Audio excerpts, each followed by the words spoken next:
Good morning, everybody. This is another edition of the Passball Show, brought to you by JohnPielli.com, by St. Aloysius Church in Jackson, New Jersey, by Two Ways, One Passion food truck located in Scranton, Pennsylvania. As always, a handful of stuff we're going to get into today in the world of baseball, sports, and unifying America. I'm preparing for next week to jump back into Periscope. Unfortunately, I had some connection issues with my older model phone, which I was recording from, so we got that fixed. So we'll be doing live through Periscope, and we try to do live every once in a while through Facebook just to try to get some interactions. Anybody wants to throw anything out there that's on their mind in the world of baseball, sports, and unifying America. We're going to talk a little Daytona 500 as you get set for the race 2:30 tomorrow. I want to bring up the fact that LaMelo Ball is once again in a spot where basically his talent, and he may be better than his brother. It looks like he's better than Lonzo. He's an absolute star, or at least a potential star, with the Charlotte Hornets. We'll talk about that in a little bit. But I want to start out by bringing up a topic that people get a little sensitive when it gets brought up. Because what you don't want is you don't want to get the impression that anybody condones any sort of behavior that we perceive as bad. You think of somebody that is a felon. Somebody commits a crime. You have a judge. You have a jury. You have the opportunity to defend yourself. But once you're convicted, you're a convicted felon. And you've heard me mention this on this show multiple times. It impacts your ability to get a job down the road. Now, when you're talking about the court of public opinion, which I believe is somebody's opinion, you are looking at things that are said, things that are done. Whether we're talking about racism, we're talking about sexual harassment. Those are two very serious things that, fortunately, now in society, we seem to be kind of unifying against. And if you go back to the 1940s and 50s and 60s, and even later, certainly, you could take a stance where you could be a racist or a sexist. And people would say, hey, that's just the way that you are. Now people are being called out for it. And I applaud that. I think that's a great, that speaks to society in such a positive way, to say that we've changed. We have made a big difference. We're not looking at somebody's opinion and saying, hey, it's okay that person for so many years ago is just old and they don't understand. We stand for our own standards, which we expect to be very high. And because of that, I do believe the general public applauds or kind of cheers when somebody that has a name to them, a public sports figure, as obviously this is a sports show, so we're going to keep it in regards to sports figures, but when they get called out, whether it's sending a lewd pic through their phone, even though many people that are criticizing may have lewd pics on their own phone.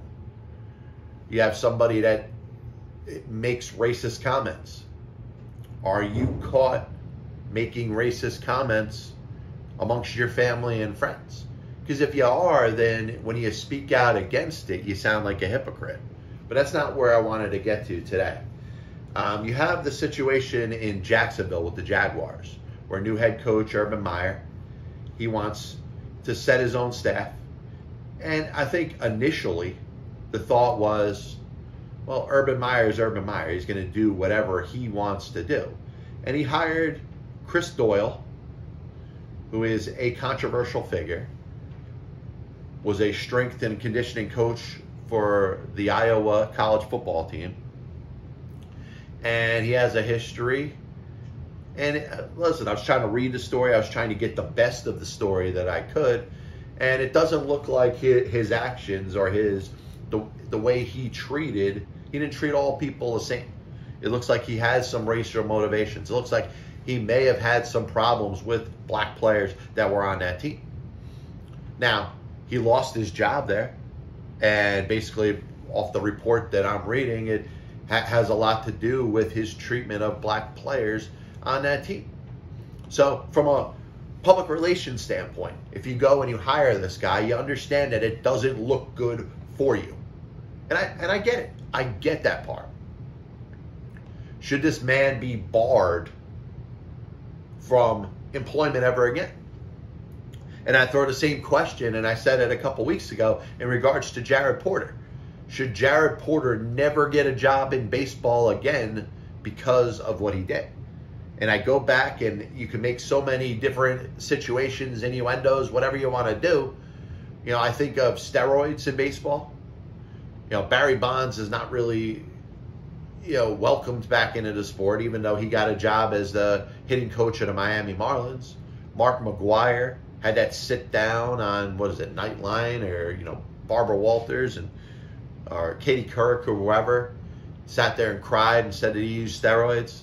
So is he more acceptable in the public eye? And then once again, you have a lot of people that are going to say, hey, I'm not comparing apples to apples. And I get that. You know, to treat people, and you've heard me as outspoken as I am, to treat people differently because of the color of their skin is unacceptable. And I applaud the majority of society and where we are now, where we're just going to take that type of behavior and say it's absolutely 100% unacceptable. And if this led to this man's losing of his job at Iowa, it's going to be hard to employ that person. And Urban Meyer says, hey, this may be the best in regards to strength and conditioning. I want to hire the best in regards to my staff. Chris Doyle resigns because he doesn't want to be a distraction. Now, does that mean, once again, that Chris Doyle should never work again? And I think it's a tricky slope. It's a little bit of a tough subject to bring up. Because from the public relations standpoint, from the general public, from the court of public opinion, we're going to want to say no. This man should be unemployed the rest of his life. We should never hear from him again. He should be exiled and, you know, should not have a right to earn a living. And I've said that that's wrong. Ray Caruth, when he was released from prison, I took a little slack. Somebody, you know, a couple people threw some stuff my way saying, how could you say that a convicted murderer should be able to have a job? Now, it's going to be tough. You know, you got that big felony on your record. It's not easy to be able to get a job. There's a lot of jobs that aren't going to hire you with a felony. But should he not work? And then when it comes to sexual harassment and it comes to racism, how do we rate that as that impacts somebody's employment? Because neither are considered felonies. We look at the word felony and we use it as a basis to determine employment for somebody that's looking for a job. Somebody that has a history of racism, somebody that has a history of sexual harassment is not considered a felon. So technically, they're not barred from employment. Those actions would not keep them from getting a job. So I ask, when it comes to Chris Doyle, should he at some point be permitted a job in the world of football? Now, is it college football? Are we talking high school football? I mean, he should be hired by somebody, because obviously there's part of his job that he does correctly. Jared Porter should be hired by somebody because he has the ability to do his job. Now, obviously, if it was equal and I was looking to potentially hire somebody else, I'd want to hire the person that doesn't have, you know, the lewd acts as far as sending, you know, genitalia pictures to females, or a history of treating black athletes inferior to white athletes. That would be a tiebreaker if I was hiring somebody for a job, but it doesn't mean that that person should not ever get a job again. It should not mean that that person should not have a right to employment. Now, I do believe when we talk about apologies, you know, maybe half and half in regards to them being sincere or kind of forced. But I know that the situation should be addressed. If Chris Doyle is looking to get a job, and let's say he was going to be hired as the strength and conditioning coach of the Jacksonville Jaguars. And we were not going to look back at his history and what happened at Iowa. I would want to hear a legitimate apology, whether people want to believe it or not, to be out there and to sound remorseful, to explain what it is that you learned. Because how many times when it comes to racism do we hear people learning things that they didn't know before? Hey, how this impacts a person of color. Now, we could hear a bunch of statements where people say that they've learned from it, but somebody that has done something or said something that the court of public opinion deems unacceptable, we should allow for that person to learn the lesson that they should learn. You made a mistake, a bad mistake, beyond a mistake. It's something that is unconscionable. It's something that you should not have said or done. But you feel remorseful about it. You understand why what you did was wrong, and you want forgiveness. That's things that all of us go through if we say something or do something that we're not supposed to. Remorse carries a long way. But once again, in a court of public opinion, when we're dealing with somebody that name is thrown out there and people know that person's name, we don't want to be forgiven. We don't want to ever forgive somebody that does something that they're not supposed to, even if they're remorseful, even if they dedicate the rest of their life to making sure others understand the mistake that they made.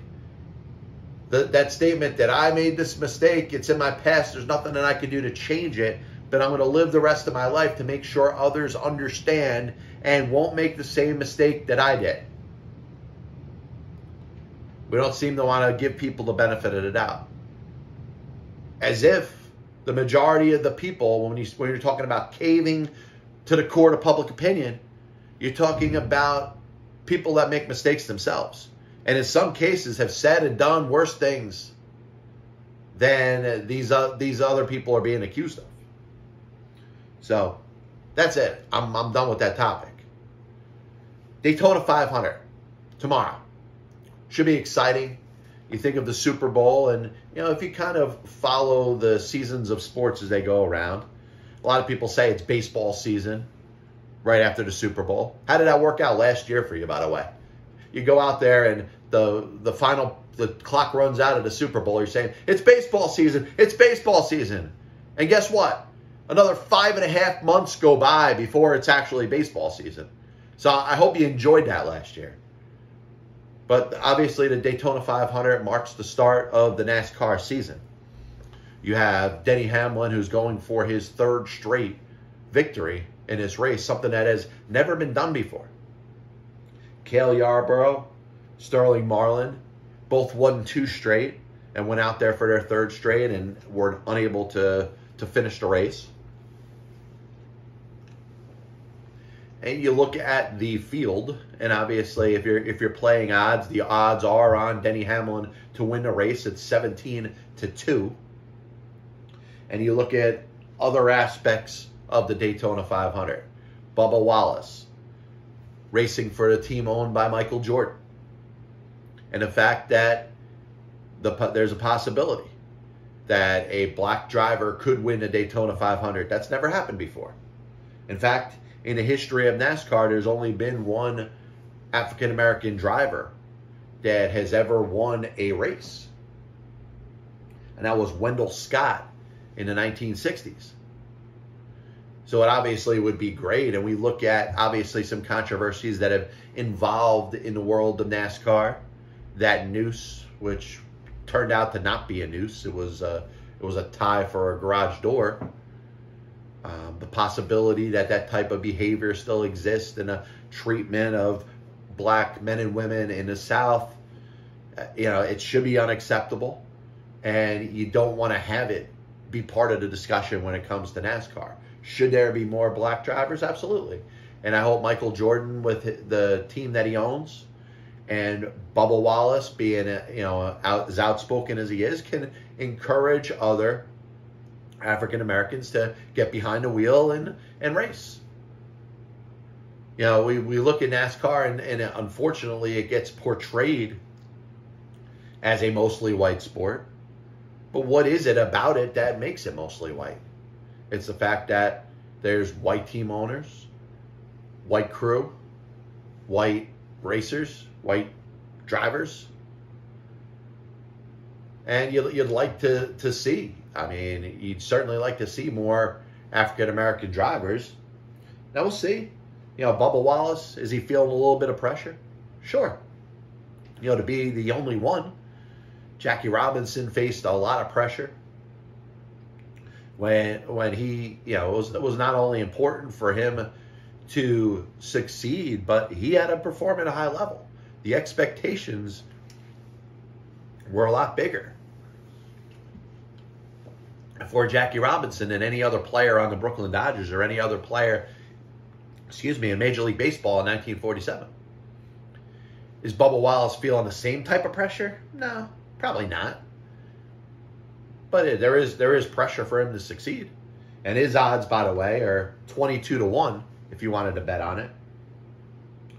Ryan Newman, if you remember the race last year, rain had postponed it to the Monday, the following day. And right in the final lap, Ryan Newman was involved in that terrible, terrible crash. And, the fear is this man could have lost his life. He could have been killed. And he's racing. He'll be on the field. He's 40-1 odds to win the race.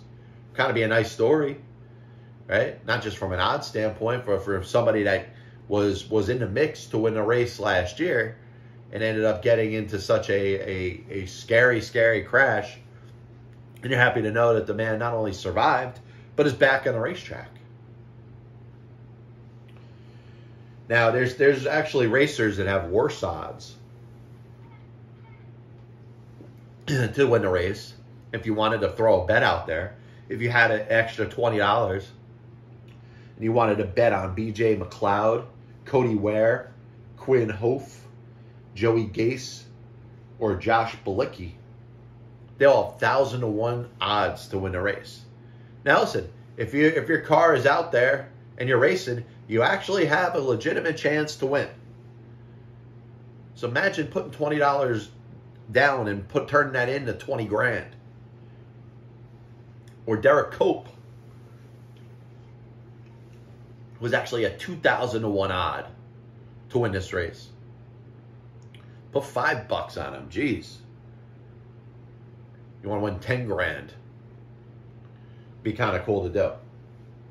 This copyright broadcast is authorized under internet rights granted by the World Wide Web and is solely for entertainment of our audience. Any publication, reproduction, or other use of the pictures, descriptions, and accounts of this show without the express written consent of the Passball Show, JohnPielli.com, and John Pielli LLC is prohibited. Any commercial other use of the program, such as by charging admission for its showing, is similarly prohibited. Once again, we'll get back into Periscope, probably starting this Wednesday or Thursday. Probably Thursday. And I do want to get to comments, and I know Periscope opens kind of the door, Pandora's box to the general public. So I can't wait for, a bunch of people that can't identify who they are to say whatever it is that they want. But, I do want to have some more interaction with the show. So we're going to get that going this week. Glad to have an updated phone and a phone that I'll be able to record off of. You obviously got Spotify, YouTube, Apple Music, Amazon Music, if you want to listen to the Passball Show podcast. Was thinking a little bit about some of the rookies in the NBA this year. And they're really, if you had a chance to reorder the draft, I think it would be kind of undisputed that LaMelo Ball would go number 1.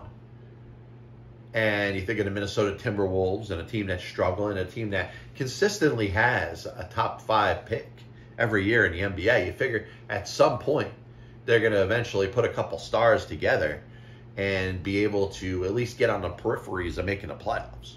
I mean, the Minnesota Timberwolves look like they're going to be in the lottery to get the number 1 overall pick again next year. But LaMelo Ball was hurt by his father. And I'm glad, and obviously we know this could change within a second, but I'm glad that Mr. Ball has stayed out of the public spotlight for a while, because he really made his kids rise through the college ranks or through the basketball ranks to become professional basketball players. Very tough. And this was a man that put his name out there because he had sons that could play basketball. Without his sons, who cares about LeVar Ball? Nobody would even want to know who he is. They're intrigued by him because he has a son by the name of Lonzo that gets drafted number 2 overall by the Los Angeles Lakers. And this guy sticks his chest out there, says, look at me, look at me. And he made it tough on his oldest son. Lonzo Ball is in the NBA with people elbowing him saying, hey, that's for your father. Why don't you tell your father to shut up? So you think of LiAngelo Ball, who had a chance with the Detroit Pistons, didn't make the team, is a free agent right now. And obviously the younger son, LaMelo, was drafted 3rd overall by the Charlotte Hornets this year. This was a player that, from a talent perspective, probably should have been given consideration to be taken number 1 overall. And he wasn't. Not because of anything that he did. Now, he wasn't playing at college at the time. He was certainly a talented young man, could play basketball, absolutely. Was top 5 talent. But we start to think about what are the things that are going to keep you, or what's the difference between taking player A off of player B. And in this case, LaMelo Ball's father was the change. That was the reason that he ends up not going number 1 overall. So you think of things that the older Ball has cost his son. You think of, like I said, Lonzo getting bullied by players in the NBA because of his father. He's got a middle son that's got some talent. Could certainly break an NBA roster that isn't getting much of a chance now, because I think teams are like, you know what? I'm going to look at this man from a talent standpoint, and all I'm thinking about is his father. And then you got the same thing with LaMelo. Now, talent in the end will prevail, and that's what we're looking at now. So when we're looking at this past draft in the National Basketball Association, we're looking pretty unequivocally as the best player being LaMelo Ball. And the Charlotte Hornets are seeing it. They're right in the middle, in the midst when it comes to the Eastern Conference playoffs. When we're talking about the playoff picture. Now, so the Eastern Conference is still weak, yes. You're looking at the Indiana Pacers. You're looking at the New York Knicks, all being playoff teams if the season were to end today and right now. Are the Knicks going to maybe make a trade to upgrade their roster? Are they looking at an opportunity, a shot? See how it works out. But it looks like, for the first time in a while, the Charlotte Hornets have themselves a franchise type of player. And good for them. And like I said, somebody that was held back because of his father. Because his father didn't want to shut his mouth. Because his father tried to live his life vociferously through his children. Didn't want to accomplish anything himself. Wanted to brand himself over what his kids did. His kids could play basketball. All of a sudden, he's an entrepreneur. Why? Because he had 3 sons that had enough talent to play basketball professionally? Once again, I give him credit because he's shut his mouth over the last couple of years. You're glad to not hear anything about LeVar Ball. And finally, he's got the message. Maybe after all this time, he realizes he cares about his children. And realized that he was wrong and he was putting them in a compromised position by making it about him.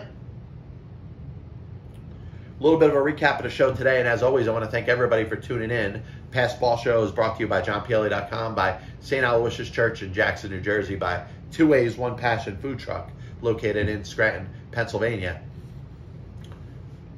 We in a court of public opinion, we tend to be very hard on people that have a name to them.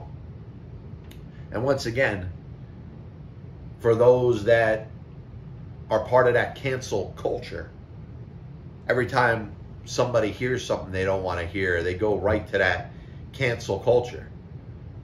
And I'm not going to lessen the severity of any mistakes that were made. We're talking about Chris Doyle, was a strength and conditioning coach at Iowa, had some problems with some black players. Was it, 100% racially motivated? I don't know. I've never heard a guy talk about it. Is he barred from getting a job in the NFL if Urban Meyer thinks that he is a legitimate candidate? Well, you know what? The Jaguars got to know, and Urban Meyer's got to know, that once you hire somebody with a little bit of a checkered past or a controversial past, that's going to have to get addressed. And, this man just decides to resign because he doesn't want to be a distraction. Well, what about the person that made a mistake or did something or said something that they shouldn't have said and pays the price for it, is contrite about it, and wants to move on with their life? The question I propose is, should that person have a job? Should that person be allowed to be employed? And I compare it to those when we talk about the justice and the court system that are convicted of a felony. They have a difficulty getting jobs because many jobs will not hire somebody that has been convicted of a felony. Somebody making racial comments, is it maybe time that we change the way that that's perceived? If you're caught being a racist, should you be a felon? Should you be in the same category as somebody that's a felon? Somebody that is sending genitalia pics unsolicited to women? Should that be a felony? I think that's up for debate, but the problem right now is that it's not. So should that person be barred from ever getting a job again? Especially in a profession where it is controlled a little bit by the public. Nobody cares about what I do for a living. But when it comes to somebody that works for a sports team, whether we're talking about Chris Doyle, whether we're talking about Jared Porter, they have legitimate jobs that are out in the public and people know their name. Is anybody going to ever hire Jared Porter again? Now, personally, I would consider it. I wouldn't go out of my way. If there's a tiebreaker, if I have two executives in baseball and I'm looking to bring somebody in and I'm looking to see what's going to decide or help make the decision for me, that could be a tiebreaker. Hey, I'll go with the guy that did not send unsolicited dick pics. I don't want to hire that person. But if this person is contrite and remorseful about what they did, should they ever have the opportunity to get a job again? And my answer would be yes. I think they should. They should have an opportunity to apologize. Now, when it comes to the court of public opinion, they don't have to have the apology accepted. But I'd want to hear that that person understands the levity of exactly what it is that they did. I'd want to know that they really do feel bad about it and want to take their experience and keep others from making the same mistake. Because there's none of us out there that are perfect. Every last one of us sins. Every last one of us has said or done something that would be considered wrong, that would be considered evil perhaps. And some have the opportunity to say, hey, I'm sorry. Some have the opportunity to say, well, I did this and nobody around me knows. But when you're in the public eye, you're not gifted with that same opportunity. Should it keep you from ever having a job again? My answer is no. Daytona 500, we'll see if Denny Hamlin can win a race for the third time in a row. I think that's the number one talking point of the start of NASCAR season. Bubba Wallace with the Michael Jordan team. Be nice to see the first black driver to win a Daytona 500. That'd be great. Think of some of the long shots: B.J. McLeod, Cody Ware, Quinn Hoff, Joey Gase, Josh Bilicki, Derek Cope. 1,000 to 1 odds, and Derek Cope is actually 2,000 to 1 odds to win a race. That intrigues me. My betting sense wants to throw some money on there as a lottery ticket. Yeah, you want to give me a $20 scratch off? I could throw $20 on a 2001 shot to win the Daytona 500 because you got about the same chance of winning. LaMelo Ball, best player in the draft last year in the National Basketball Association. You know why he didn't go number 1 overall? Because of his father. Now, his father has not spent a lot of time in the public eye over the last couple of years, and good for him. Maybe he finally gets it. Maybe he cares enough about his sons to not make everything about him. But that's another thing that LeVar Ball screwed up, is he kept his son LaMelo from being number 1 overall. He was the reason why his son Lonzo got bullied in the NBA with, elbows and cheap shots. Hey, that's for your dad. Going to hit a couple more free agent predictions in regards to Major League Baseball. And I don't have that many left, so I just want to throw this one out there. Yasiel Puig. Some people say, hey, maybe he's not going to play this year. He didn't play last year with the coronavirus, had a contract with the Braves voided because he tested positive. Personally, I wouldn't mind him playing for the Mets. I think he's a guy that brings a ton of energy. He's got some power from the right-handed batter's box. Mets outfield right now with Conforto and Nimmo and Dom Smith, all left-handed. Alberto Mora comes out there to play a little defense. Imagine Puig and his bat, from an offensive standpoint, giving it a little more right-handed power to the Mets outfield. I think that would be great. I'd love to see it. Jedd Gyorko. I wouldn't mind him being in New York too. And how about with the Yankees? Yankees need a little depth on the infield. You think of some of the players that they have there, Luke Voigt and LeMahieu and Gleyber Torres and Gio Urshela. Miguel Andujar has been playing the outfield. I don't know if he's still an option at third base, probably. But Jedd Gyorko gives a little versatility. Can play some second, can play some third, can play some first. A little bit of short in a pinch. But I think that would be great depth for the Yankees. Jason Kipnis. I kind of a flip of a coin kind of thing. You could say, hey, I got 30 teams spinning in a circle, and you got a little arrow pointing there. Where does it stop? How about the Chicago Cubs? They could use a little depth on their infield. I know they got Javi Baez and Chris Bryant and Anthony Rizzo over at first base. You get a guy like Kipnis that can play a little infield, a little outfield. Plus, he's played for the Cubs before. I think from a leadership perspective, you're bringing in some young players. You want to have a good leader. I like Jason Kipnis on the Cubs. C.J. Cron, first baseman, played with the Tigers last year. He's played with the Angels and a couple other teams in the past. You think of the Baltimore Orioles. How many times are you going to run Chris Davis out there? When do you just finally cut yourself and your ties from his contract? Can he hit above 120 or 150 for the 2021 season? You bring in a guy like Cron that can play some everyday first base, maybe get some more quality at bats, and maybe be an everyday player there when you finally push Chris Davis to the side. Obviously, there's something up.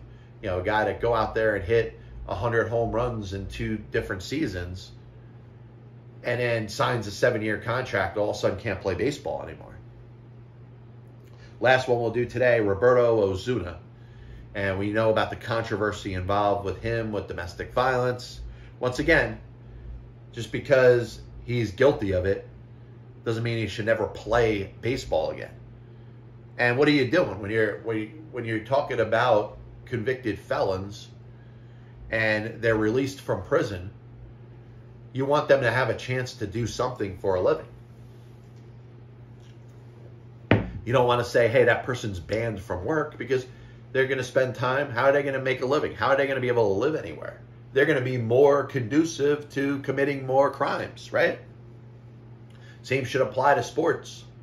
Roberto Osuna will always be remembered as a sexual assaulter, as a person that has domestic violence in his past. Now he's going through Tommy John surgery. Ken Giles, similarly, and they're connected because they were traded for one another at one point. But it'll be a kind of a 2-year contract situation. Hey, if I'm the Mets, why not? You're going to have to deal with some, negativity. People are going to not want these people to ever have a job again. But, hey, what did I say when it came to Jared Porter? What did I say when it came to Chris Doyle? I want to hear from them. I want to know that they are remorseful about what they did and are conscious of what they did. And I want to give them a chance to hear their own words, not give their side of the story. But if that person is absolutely sorry for what they did and want to spend the rest of their life convincing others to not make the same mistakes, I'd want them to have the opportunity to impact the lives of others in a positive way. Once again, this is the Pass Ball Show, brought to you by JohnPielli.com, by St. Aloysius Church in Jackson, New Jersey, by Two Ways, One Passion, located in Scranton, Pennsylvania. We'll be back with you next Thursday. I told you we'll be back with Periscope. Obviously, we got YouTube, Apple Music, Spotify, Amazon Music. Look me up, John Pielli, Pass Ball Show. God bless you. And as always, I'll see you on the other side.